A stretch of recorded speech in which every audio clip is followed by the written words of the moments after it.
கொஞ்சமாக தண்ணி ஊற்றி இதை அரைச்சி இதை விழுதா இப்படி எடுத்து வச்சுக்கலாம். இப்போ ஒரு குக்கரில் வந்து எண்ணெய் வச்சுருக்கேன். அதில் கொஞ்சமாக கடுகு சேர்த்துருங்க.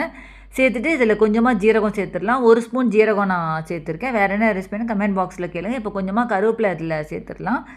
அடுப்பை நல்லா மீடியம் சைஸ்லேயே வச்சுக்கோங்க. கடலப்பருப்பு வந்து 1 ஸ்பூன் நான் கடலப்பருப்பு அதில் சேர்த்துருக்கேன். சேர்த்துட்டு இதை நல்லா கிளறி விட்டுட்டே இருங்க. வேறு என்ன ரெசிபின்னு கமெண்ட் பாக்ஸில் சொல்லுங்கள். சேனல் இப்போ தான் சப்ஸ்கிரைப் பட்டன் இருக்கும், அதை ப்ரெஸ் பண்ணிட்டு பக்கத்தில் இருக்கிற பெல் பட்டன் ப்ரெஸ் பண்ணி நான் போடுற வீடியோ நோட்டிஃபிகேஷன்ஸ் வரும். இப்போ வெங்காயம் இதில் சேர்த்துடலாம். நான் பெரிய வெங்காயம் ஒரு வெங்காயம் கட் பண்ணி எடுத்து வச்சுருக்கேன்.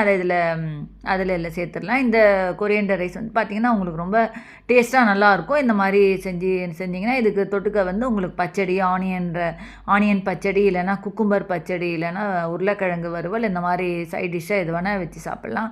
ரொம்ப ஈஸியாகவும் சிம்பிளாகவும் இந்த மாதிரி செஞ்சிடலாம். இப்போ இந்த கொத்தமல்லி இது அரைச்சி விழுது இருக்குது பாருங்கள், அதில் சேர்த்துட்டு அதில் கொஞ்சமாக தண்ணி ஊற்றி இதில் சேர்த்துடலாம். இந்த கொஞ்சமாக தண்ணி ஊற்றி அதில்